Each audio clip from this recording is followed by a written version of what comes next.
If someone you love has gotten noticeably more forgetful over the past year or two, struggling to find words, repeating questions, seeming a little foggier than they used to be, the first assumption is almost always the same: it's just age. But here's something most families are never told, and most doctors don't have time to explain in a 15-minute appointment. Some of the most commonly prescribed medications in America, drugs sitting in millions of medicine cabinets right now, can cause memory loss, confusion, and cognitive decline that looks almost identical to early dementia. And in many cases, it is not actually dementia at all. It's a side effect. The mechanism behind almost all of them comes down to one thing: a chemical in your brain called acetylcholine. It's the neurotransmitter responsible for memory formation, focus, and learning. And a surprising number of everyday medications, allergy pills, heartburn medication, bladder control drugs, even some antidepressants, work by blocking it. In this video, we're going to walk through 9 of the most common medications linked to this effect, explain exactly how each one interferes with your brain, and, this is the most important part, what to actually do about it if you or someone you love is taking one of these. Because here's the piece that should give you hope, not panic. In many documented cases, this kind of cognitive decline is reversible once it's identified. A quick word on acetylcholine. Before the list, 30 seconds of context that will make every single item on it make sense. Acetylcholine is one of the brain's primary neurotransmitters, a chemical messenger that nerve cells use to communicate with each other. It plays an outsized role in 2 things: memory formation and muscle activation, including the smooth muscle found in organs like the bladder and gut. That's actually the key to this entire video. Any medication designed to relax smooth muscle, dry up secretions, or produce sedation is very often achieving that effect by blocking acetylcholine somewhere in the body, and the brain doesn't get a pass just because the drug was intended for the bladder or the stomach. If a medication crosses the blood-brain barrier and blocks acetylcholine there too, memory and cognition are what pays the price. That's the thread connecting every medication on this list, even though they come from completely different drug categories and treat completely different conditions. Stick with me through all 9, because the 9th one isn't a specific drug at all.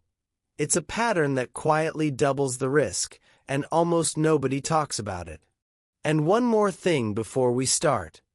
I'm not going to tell you to throw out your medicine cabinet by the end of this video. Every single medication we're about to discuss exists because it treats a real problem: allergies, heartburn, anxiety, high cholesterol. This isn't about villainizing medicine. It's about making sure you and your doctor have the full picture when weighing benefits against risks, especially when several of these medications end up stacked together in the same person's daily routine, which happens far more often than most people realize. Let's get into it. Diphenhydramine, Benadryl. Let's start with one of the most common medications in the entire country. One that's sitting in almost every household medicine cabinet, often used for allergies, colds, or simply as a sleep aid. Diphenhydramine, sold under the brand name Benadryl. Diphenhydramine belongs to a class of drugs called anticholinergics, meaning, quite literally, that it works by blocking acetylcholine receptors throughout the body, including in the brain. That's actually why it makes you drowsy. It's not a natural sleep mechanism. It's a chemical sedation of the same neurotransmitter system responsible for memory consolidation. The concern here isn't taking it once for a bad allergy flare-up.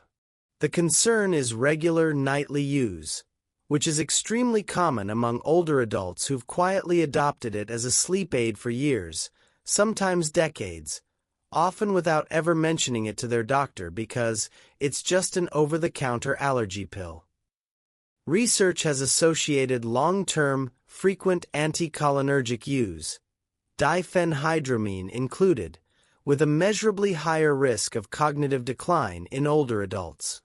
The effect appears to be dose and duration dependent, meaning occasional use carries far less concern than nightly, years-long use. If this describes someone you know, this isn't a reason to panic. It's a reason to bring it up at their next doctor or pharmacist visit and ask about non-anticholinergic alternatives for sleep or allergy relief. Bladder drugs. Oxybutynin. Third on the list is a category most people don't expect to see here at all. Medications for overactive bladder, most commonly oxybutynin. These medications work by relaxing the bladder muscle, but the way they achieve that is, once again, by blocking acetylcholine receptors, this time targeting the smooth muscle of the bladder. The problem is that acetylcholine receptors aren't just in the bladder. They're all over the body, including the brain, and oxybutynin in particular has been shown to cross the blood-brain barrier more readily than some other bladder medications. This one is worth flagging specifically because it's so commonly prescribed to older adults, and it's frequently taken for years without re-evaluation.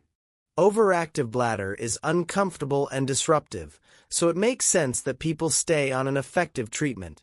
But it's exactly the kind of long-term, high anticholinergic burden medication that researchers have flagged as a meaningful contributor to cognitive risk in the senior population.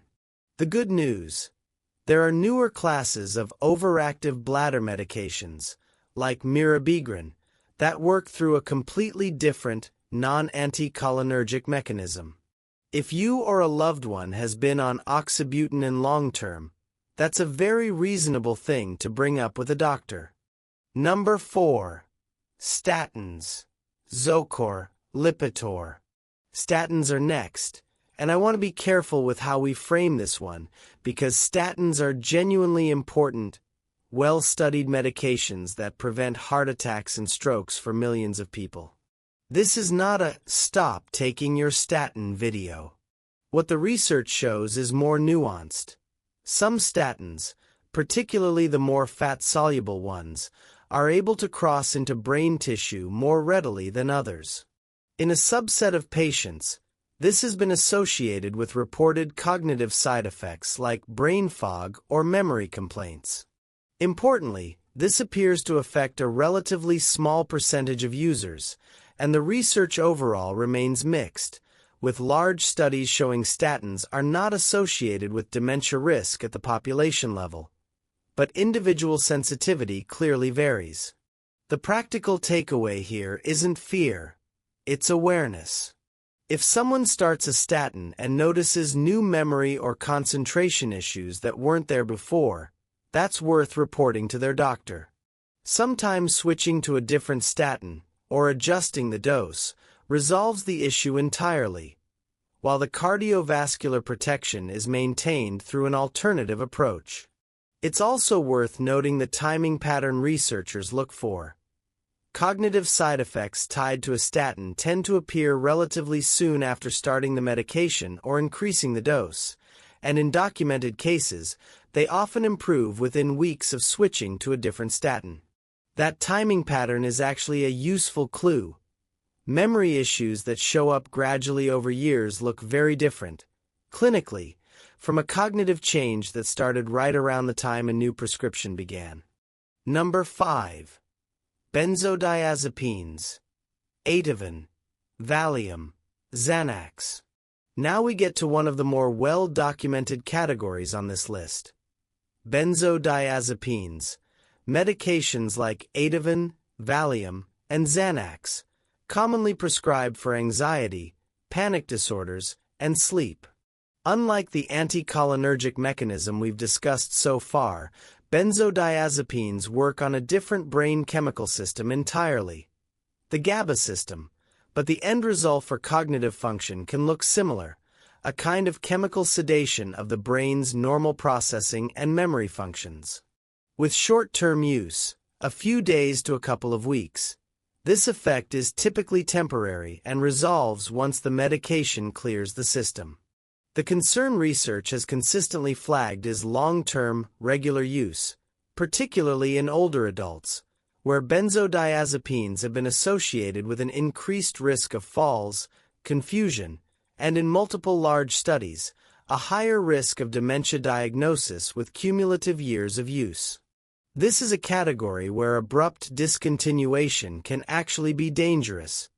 Benzodiazepine withdrawal needs to be medically supervised and tapered slowly. This is absolutely not a "stop taking it tonight" message. It's a talk to your doctor about whether long-term use is still the right approach, and if so, plan a safe, gradual taper message.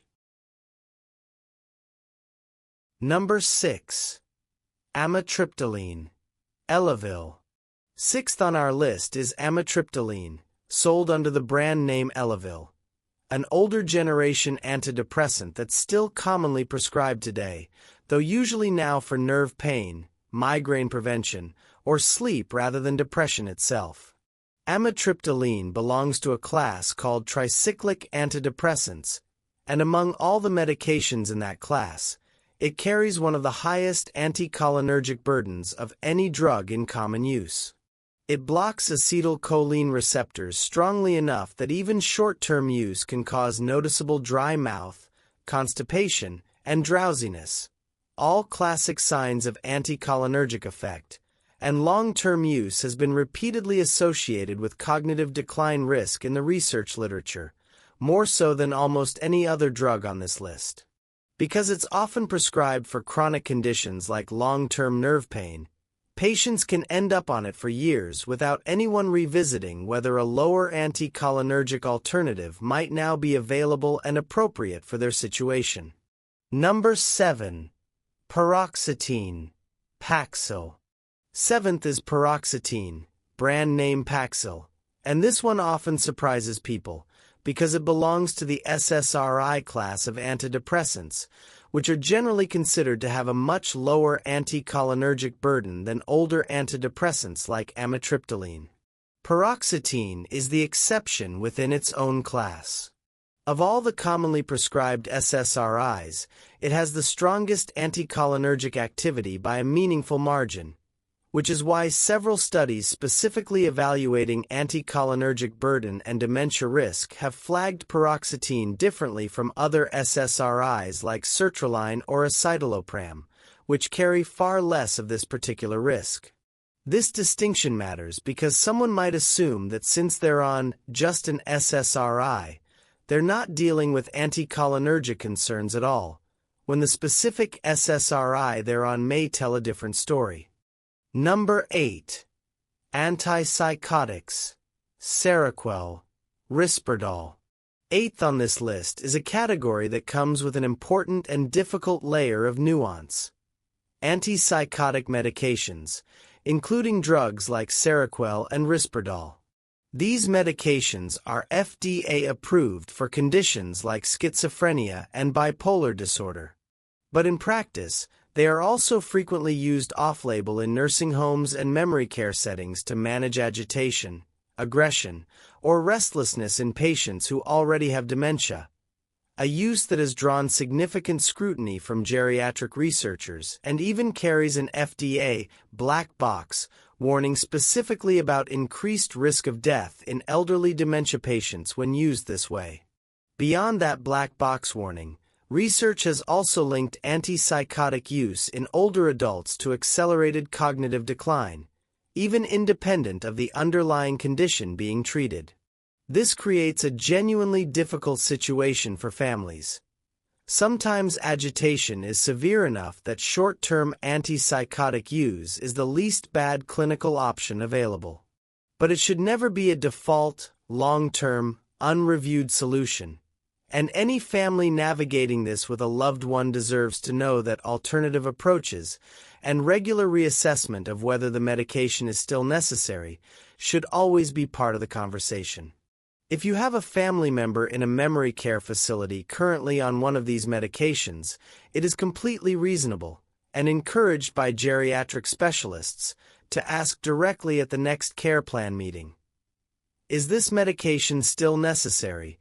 Is it being reviewed on a regular schedule, and have non-drug approaches to managing agitation been tried first?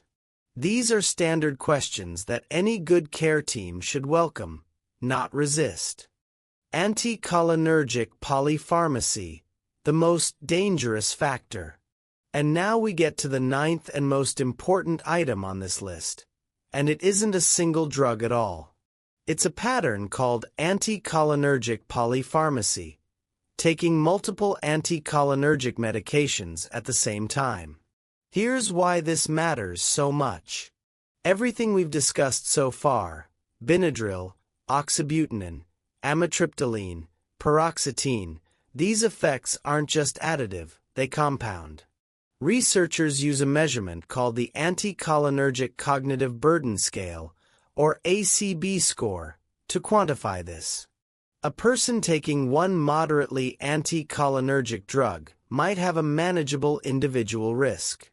But it is extremely common, especially among older adults managing multiple chronic conditions, to end up on 3, 4, even 5 medications that each carry some anticholinergic burden, prescribed by different specialists who may have no visibility into each other's prescriptions. One widely cited long-term study found that older adults with the highest cumulative anticholinergic burden had more than double the risk of developing dementia compared to those with minimal or no anticholinergic exposure. That's not a small effect, and it's often completely invisible to the patient, because each individual prescription seems reasonable and necessary on its own. Nobody sat down and looked at the combined picture. This is precisely why the single most valuable thing you can do after watching this video isn't to fixate on any one medication. It's to get a complete medication review that looks at the total anticholinergic burden across everything currently being taken, prescription and over-the-counter combined. The reversibility factor. Before we get to what to actually do, I want to circle back to something I promised at the very beginning of this video, because I think it's the most important sentence in the entire script. In many documented cases, medication-induced cognitive decline is reversible. This is fundamentally different from a neurodegenerative disease like Alzheimer's, where cognitive decline generally progresses regardless of intervention. When the cause is medication-related, when it's genuinely the anticholinergic burden driving the symptoms rather than an underlying disease process, identifying the responsible medication and safely adjusting it has, in multiple clinical case reviews, resulted in meaningful cognitive improvement, sometimes within weeks to months. That doesn't mean every case of memory loss in an older adult is medication-related. It absolutely is not. But it means this possibility is worth ruling out before accepting a dementia diagnosis as the final answer, because the path forward looks completely different depending on which one it actually is. Key recommendation number 1. Get a medication review. So here's what to actually do with everything we've covered.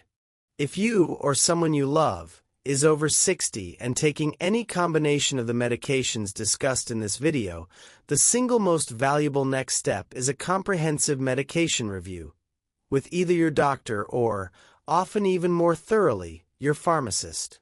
Many pharmacies now offer dedicated medication therapy management consultations specifically designed to calculate total anticholinergic burden across your entire medication list, prescription and over-the-counter combined, including that nightly Benadryl or allergy pill that might not even come up in a routine doctor's visit.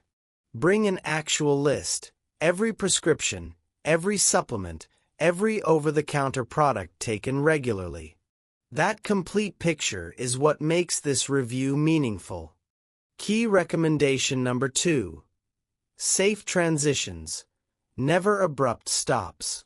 And this is the part one want to say as clearly as possible. Never stop any of these medications abruptly on your own. Several of the drugs we've discussed today, benzodiazepines especially, but also several antidepressants, can cause serious withdrawal effects or a rebound of the original condition if stopped suddenly. The right approach is always a conversation with a healthcare provider about whether a safer alternative exists, and if a change is appropriate, a gradual, medically supervised taper rather than a sudden stop. This video isn't meant to make anyone afraid of their medication cabinet. It's meant to make sure that if a memory decline is showing up in your life or a loved one's life, it's just age isn't automatically accepted as the final answer before this possibility has been ruled out. Because when it is medication-related, it's one of the few forms of cognitive decline where meaningful improvement is genuinely possible. If you found this helpful, consider sharing it with someone who's caring for an aging parent. This is exactly the kind of information that's easy to miss during a rushed 15-minute doctor's visit, and it might be the conversation that changes everything for someone you know. Take care, and I'll see you in the next one.